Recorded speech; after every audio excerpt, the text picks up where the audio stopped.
Assalamualaikum warahmatullahi wabarakatuh. Alhamdulillah rabbil alamin wassalatu wassalamu ala asyrafil anbiya'i wal mursalin sayyidina Muhammad wa ala alihi wa sahbihi ma'in. Rabbi shrah li sadri wa yassir li amri wa hlul 'uqdatam min lisani yafqahu qawli, amma ba'du.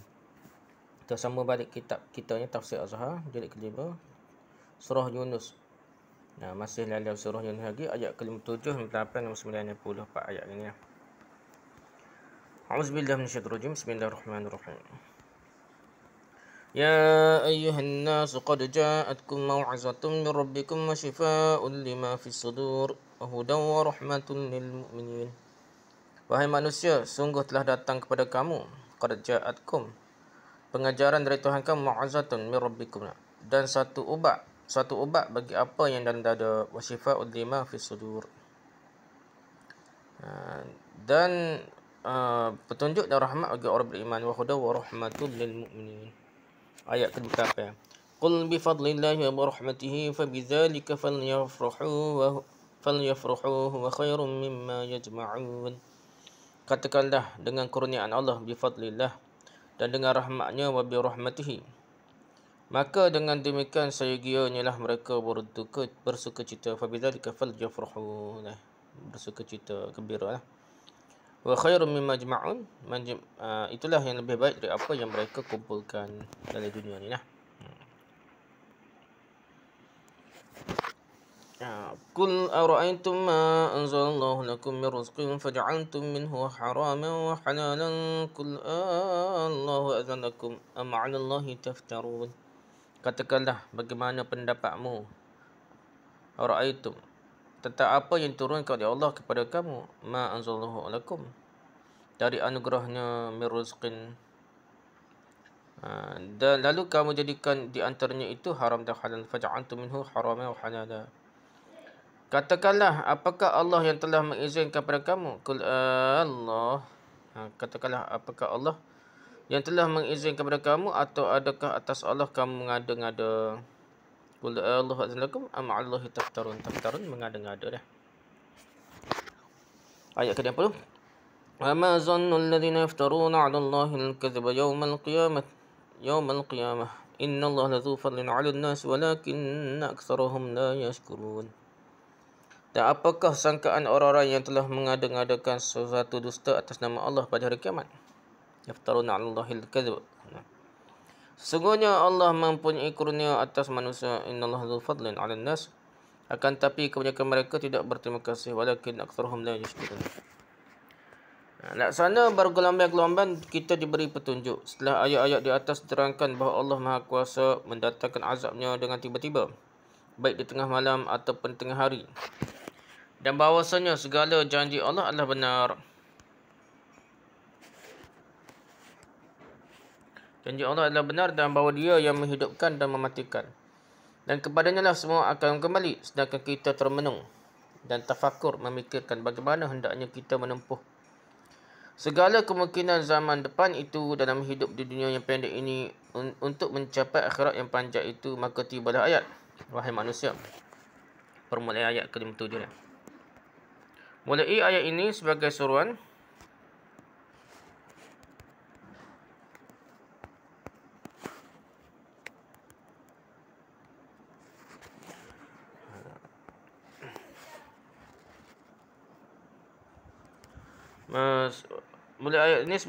pada seluruh manusia supaya tidak usah bingung memikirkan hari depannya.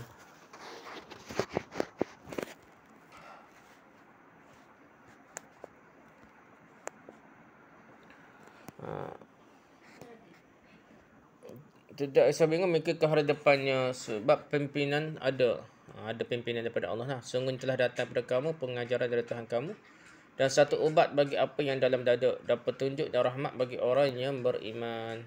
Surah ayat ke-7. Dalam kebingungan manusia, Tuhan menunjukkan jalan.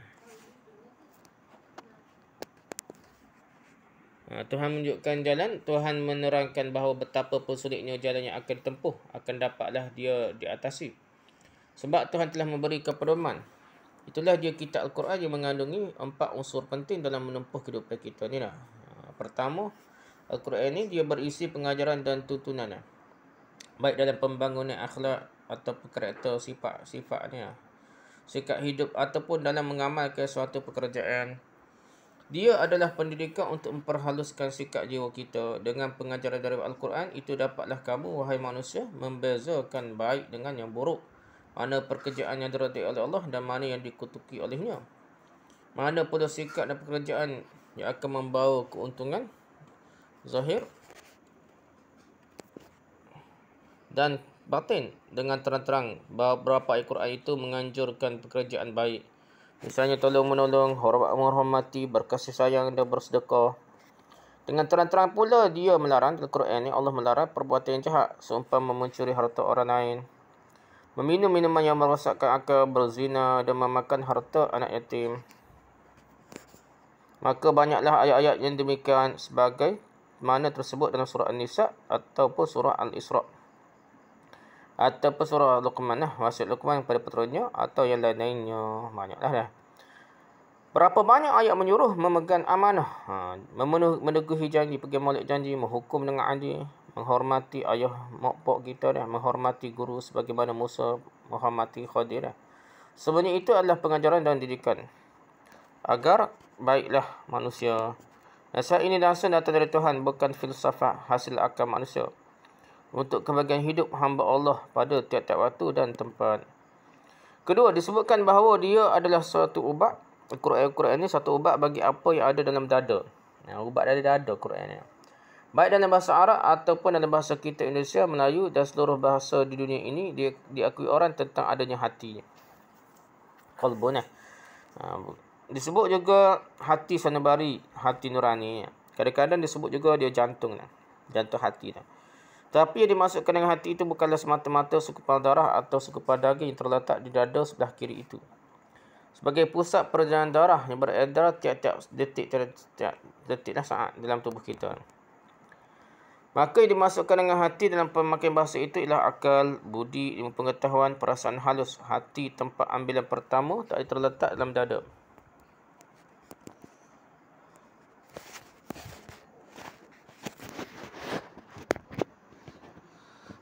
Dalam dada didinding oleh tulang-tulang dada.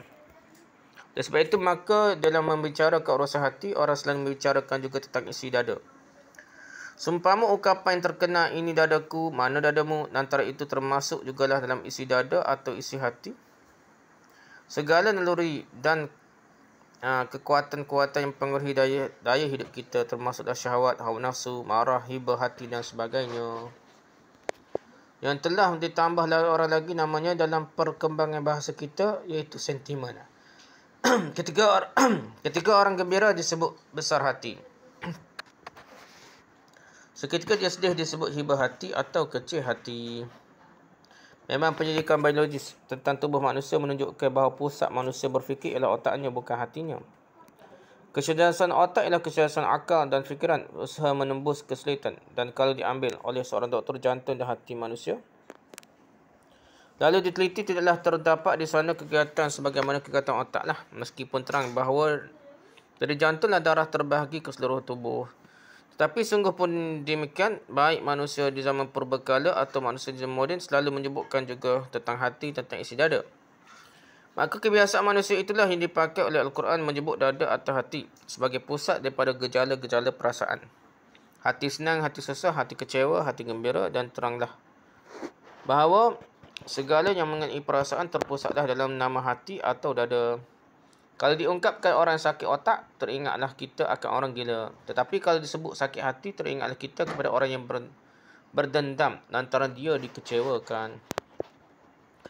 Setelah kita mengetahui maksud hati atau dada ini, dapatlah kita fahamkan tujuan Al-Quran. Yang kedua, iaitu bahawasanya Al-Quran adalah mengandungi suatu ubat bagi apa yang ada dalam dada. Sebab memang banyak perasaan hati yang menghendaki segera diubati. Kalau tidak disegera diubati dada atau jantung hati, dia akan menjadi penyakit yang berlarut-larutan. Tak adanya hanya sakit hati saja, tapi akhirnya akan menjadi penyakit rohani dan jasmani pula, tubuh halus dan tubuh kasar. Setengah dari penyakit menimpa hati ialah bodoh dan jahat sangka, ragu-ragu dalam memegang satu kepercayaan. Munafik, benci, dendam, hasad dengki, niat jahat, keji, kehendak, busuk laku. cemuh, putus asa, tertumbuk fikiran, gelap mata dan lain, hilang kepercayaan pada sesama manusia kerana pernah dikecewakan. Takut menghadapi suatu tanggungjawab kerana pernah terlantar. Ada disebut tentang kecewaan dengan makan hati terulam jantung. Iaitu orang yang merasa kecewa sangat tapi tidak dapat melampiaskan kecewaannya itu. Kemajuan pengetahuan kedokteran tentang penyakit hati ini telah sampai pada kesimpulan bahawa sakit dalam hati dapat mempengaruhi juga kepada badan zahir. Boleh timbul penyakit-penyakit yang lain pada tubuh. Kerana ada penyakit dalam hati. Start penyakit hati, start hati tersakit yang akan pergi pada tubuh penyakit. Misalnya sesak nafas. Darah tinggi, darah rendah, penyakit gula koreng ke apa dan sebagainya lah. Dan bila badan telah sakit-sakit, murunglah mata memandangi tugas hidup. Sehingga berlarut-larutan sakit hati mempengaruhi sehingga badan jadi sakit. Dan sakit badan mempengaruhi sehingga jiwa jadi sakit. Sakit jiwa melarut-larut sehingga segala-galanya sakit. Maka dalam ayat yang tengah kita tafsirkan ini, Tuhan bersabda bahawasanya unsur kedua dari Al-Quran selain dari berisi pengajaran ialah berisi suatu ubat bagi dalam dada. Al-Quran itu sendiri jadi ubat. Sederhana saja dapat kita fikirkan mengenai pengaruh Al-Quran bagi hati yang sedang sakit. Misalnya kita ditimpa cubaan yang hebat dengan tiba-tiba. Misalnya anak yang kita cintai tiba-tiba mati. Hati kita sedih pada waktu itu sehingga muram rasanya hidup ini. Tidak ada manusia yang dapat mengobat pada masa itu. Orang hanya dapat membujuk-bujuk. Kalau kita perturutkan, bisalah hati sedih kematian anak itu berlarut-larut sehingga pekerjaan lain terbengkalai, tergendala. Lalu kita ambil ubat dari dalam Al-Quran. Di sana bertemulah bahawa segala yang bernyawa mesti mati. Dan yang menentukan mati itu ialah Tuhan sahaja. Sebagaimana anak meninggal itu adalah anugerah dan pinjaman dari Tuhan kepada kita. Hak milik Tuhan yang mutlak sebenarnya. Maka Tuhan pun maha kuasa mengambilnya kembali. Anak-anak pun adalah milik Allah.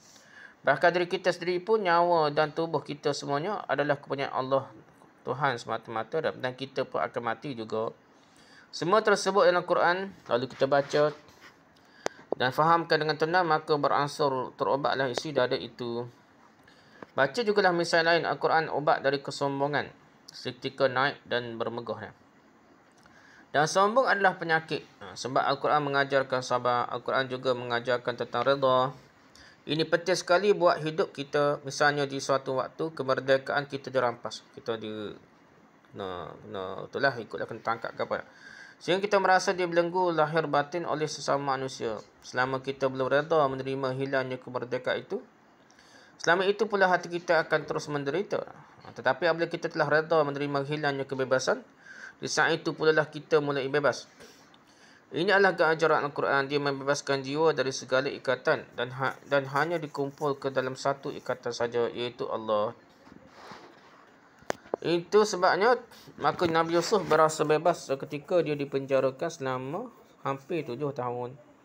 Sebab hanya badannya yang dirampas kemerdekaannya, adapun jiwanya bebas dari alam. Sebab bergantung kepada Tuhan. Ini dinyatakannya pada kedua temannya masih dalam penjara yang memintanya mentakwilkan mimpi mereka.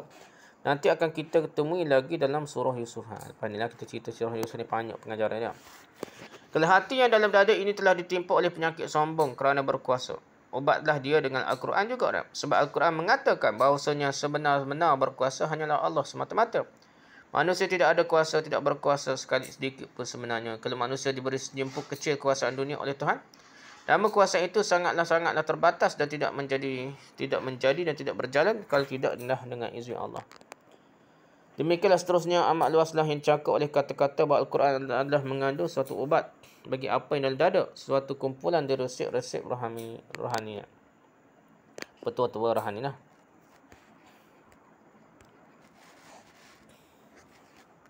Tapi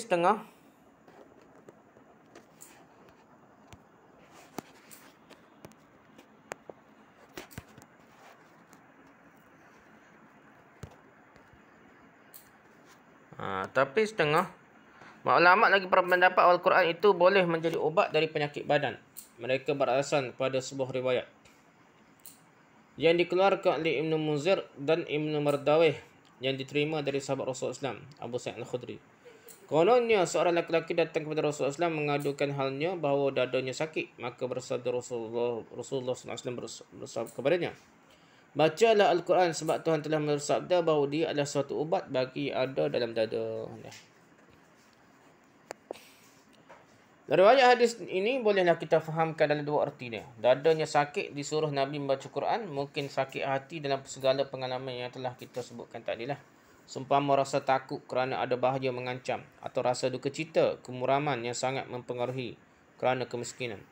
Bukankah kemiskinan pun pangkal penyakit, punca penyakit lah tak? Maka tidaklah dapat kita fahamkan bahawa seorang yang timpa penyakit TBC atau bronkitis atau asma lalu disuruh sahaja oleh Rasulullah membaca Quran sahaja.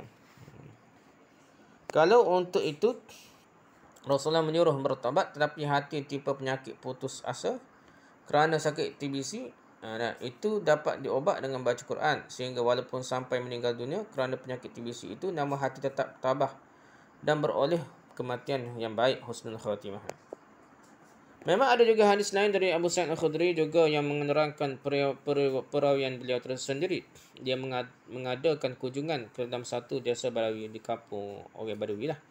Tapi sampai di sana penduduk desa itu benci sahaja menerima mereka. Tak seterima dah. Sebab penduduk desa itu masih benci kepada Islam pada permulaan dakwah. Sebab hari malam terpaksa Abu Sa'id dan kawannya memasang khemah di pinggir desa dengan kelaparan. Sebab kepala desa itu tidak mahu menjamu mereka atau menjual makanannya kepada mereka. Setelah hari